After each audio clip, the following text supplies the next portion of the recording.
Hello, my name is Karin Vermeulen. I work at DOIT, an Institute for Technology and Society in Amsterdam, the Netherlands. And I'm head of program of DOIT's Learn team. Today I will take you on a journey in the world of maker education. And I will do that based on a presentation. So you don't see me, but you can Google me of course, but I promise I have great slides and some videos and I think it will be worthwhile. Thank you in advance for joining me and I wish you a fruitful session. DOIT is proud partner in the Horizon 2020 DOIT project. DOIT is all about entrepreneurial skills for young social innovators in an open digital world. But basically, DOIT consists of 3 pillars: maker education, social innovation, and entrepreneurial competences. In the DOIT project, educational programs have been designed and tested in which children and youth learn to use digital tools and technologies by following social innovation principles to develop their entrepreneurial competences. And in this presentation, I will share my experiences. I will explain what maker education is, where it comes from, and why I believe it's so important. Maker education, or learning by making, and the creative use of new technologies in designing and making solutions for real-world problems, has proven to be very engaging and effective in a way to help children and youngsters develop their creative and entrepreneurial mindset and skills. As an example, I would like to start to tell you a story, the story of Ismail. Ismail first came to our new makerspace in the public library in Amsterdam. Within 1 hour he invented his flying house for the future. A flying house that let him escape his crowded house and neighborhood from time to time and helped him easily navigate through the world and city that he didn't know yet. So what he did, is it a new idea? Is it the best idea? I don't know, probably not. But what matters is that it was new to him and it made him think about his life, his neighborhood and his future. And it very quickly let him prototype his ideas into a tangible object that helped him express his ideas and talk about it with his parents. And his parents had no idea that Ismail sometimes was fed up with his little brothers and sisters, and that he was very curious to discover the city. And I think that experience, that learning experience, is very valuable for him, but also for his parents. At DOIT, we have a lot of experience in the field of maker education. In this session I will tell you about it and hopefully inspire you to dive deeper into the matter and start experimenting yourself. First of all, let me briefly tell you something about DOIT and our context because it determines my view on learning and education and the role of technology in society. DOIT is a cultural institution founded in 1995. Its mission is to research the role of technology in society and to democratize it. To make sure we as people can use it, understand it, to shape our lives and give meaning to our living environments. To make technology open, more fair and inclusive. In our vision, technology is culture. It is made by people, it is made by us. And technology is not neutral. That means that we need to have a critical stance towards technological developments. Not pessimistic, but critical. We need to develop skills and competences to reflect on how technology is being designed, is being made, and to the way it influences our daily lives, preferably starting at a very young age. Before we dive into the how of things, maybe first zoom out a little bit and dwell on the why. So what's going on? Why is there a need for young European social innovators with entrepreneurial skills and mindsets? And why is there a need for innovation in education? We all know we live in challenging times. We are facing big problems we don't know the answers to. More specifically, I would like to focus on 2 issues. The issue of sustainability and of rapid technological developments. So back in the days before the Industrial Revolution, when there were guilds, economy was based on the close combination of knowledge and skills. Industrialization brought us enormous prosperity, but at the same time created a separated knowledge economy and a maker industry. And it resulted in decentralized, closed and non-transparent production systems. It resulted in models of mass production and consumption, in which we produce things on the one end of the world and ship it for consumption to the other end. We created enormous cities that import massive amounts of goods, things, stuffs, food, etc., and we export unimaginable quantities of waste. And in doing so, we created an enormous footprint. The so-called hidden impact of things is incredibly damaging to our planet. As you can see in this image by the Dutch Barbet Porcelein, the largest impact comes not from meat or transportation, but from consumer products that we ship all over the world. We should start producing only what we need in a more sustainable way. At the same time, our world is saturated by technology and smart applications, offering lots of opportunities to make a better world. But technology is also increasing inequality, and it's becoming more and more difficult for millions of people to find a safe and just place in the world. And there are flaws in our smart cities, because solutions often start with technology instead of human and urban challenges. In our big smart cities, where technology is top-down being implemented, often there is little or no role for citizens. We need to be careful we don't become a victim of our systems, and we need to take agency. We need to become smart citizens. Citizens that harness the power of technology and that refuse to be consumers, clients and informants only, but reclaim agency towards the processes, algorithms and systems that shape our world. We need to gain agency, and in order to do that, we need different skills. As you can see, for instance, creativity will be very important because, and you probably have heard this before, we don't know what our world and jobs in the future will look like. And therefore, we also need to develop the capacity to learn. We need to be flexible and to self-direct our learning and to adapt to a rapidly changing world, to learn new skills and to learn how to use these new technologies to shape our own life and living environment.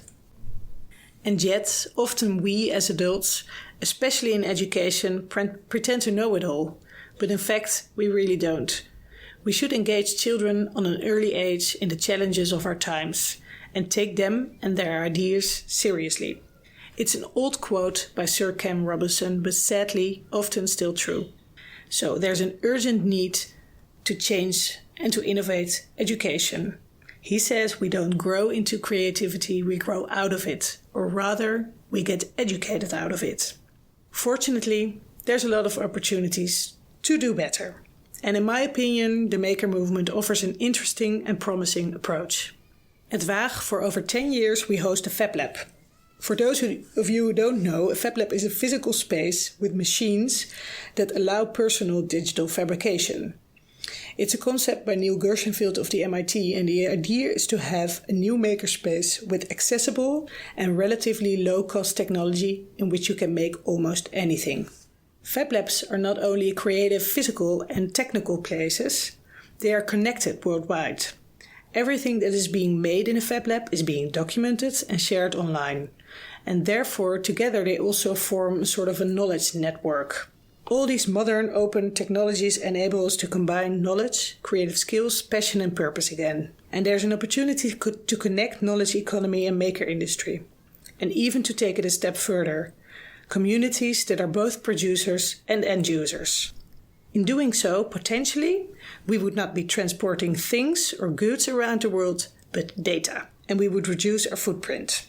Very early on, we noticed that in our Fab Lab, interesting learning is taking place.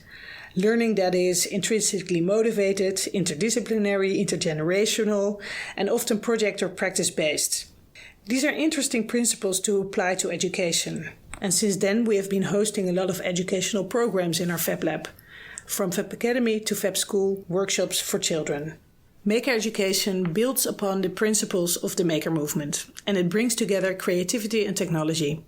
Maker education addresses heads, hearts, and hands of children. And as an example, I would like to show you the video of Esteban. I think there are some really important lessons in what Esteban says and what he represents. To start with, he says, fantasy is the key to creativity. And he starts with something that he really loves. And in doing so, he learns a lot. His big dream and ambition to contribute to his community sort of naturally follow his skills and competences, since his world is bigger and opened up. And I think it's fantastic, don't you? For me, Esteban represents the so-called maker mindset. I personally really like this visualization by John Spencer. For us, maker education is about a maker mindset and maker skills.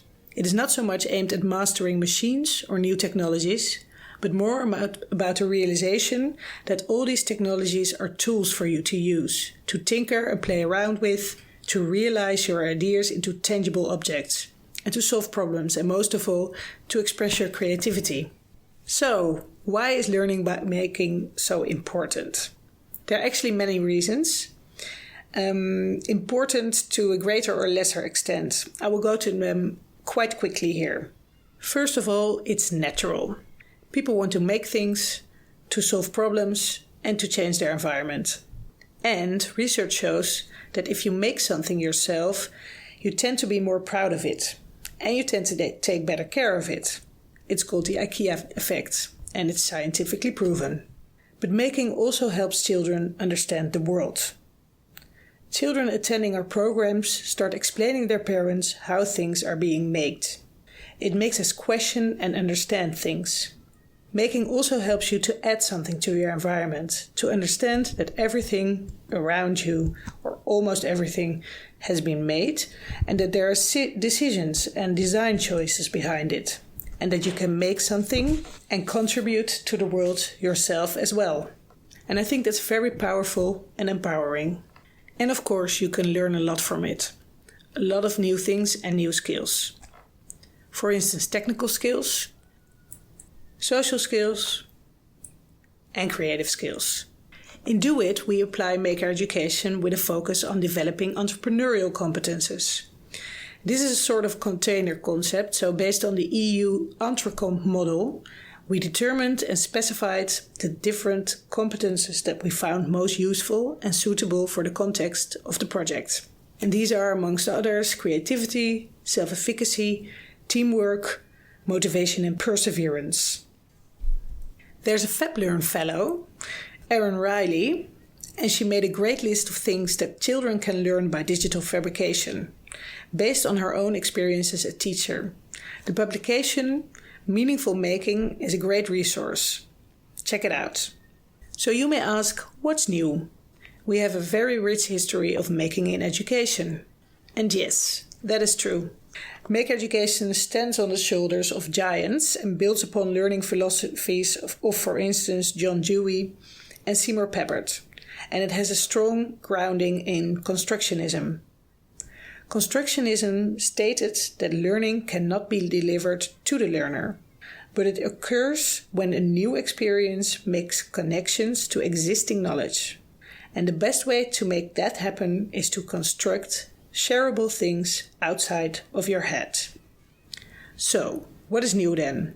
I don't know about the situation in your country, but in the Netherlands, in both society and education, we are more and more cognitively addressed. So perhaps we used to make a lot, but in fact we are more and more consumers. And what is new is that computers and affordable technologies become more and more accessible. Microcontrollers, sensor technologies, biotechnologies, etc. And those technical possibilities extend not only what you can make at home or at school, but also extend what you can learn from it. Technologies make projects more interesting and reevaluate handwork. In the DOIT programs, children learned to use the following technologies: coding, digital fabrication, sensors, design, but also traditional crafts. So, now is the time to actually start using these new technologies and to rethink our education. It's not a radical change in my opinion, but a main shift from focus from left to right. From knowledge transfer to knowledge construction, and from a focus on testing to a more portfolio assessment. More focus on the process, more open-ended learning, and more doing and making. And using more physical materials and objects in learning processes. I think it's a bit like an oil tanker. If you shift the course of the ship only 5 degrees, you will end up at a completely different point on the horizon. To facilitate this type of learning, there is a crucial and changing role of the teacher. The role of the teacher or the facilitator is to actually create the conditions for invention, rather than to provide ready-made knowledge. But if our children should learn all these new skills, my strong opinion is that we should ourselves and offer our teachers the opportunity to learn new things in a new way as well. So it's very important that facilitators and teachers of this type of learning get the opportunity, the time and space to acquire this new role. I will dive into the topic of the changing role of the teacher training, and some tips for facilitation in another session. So, thanks a lot for your attention. I hope it was fruitful, and see you next time.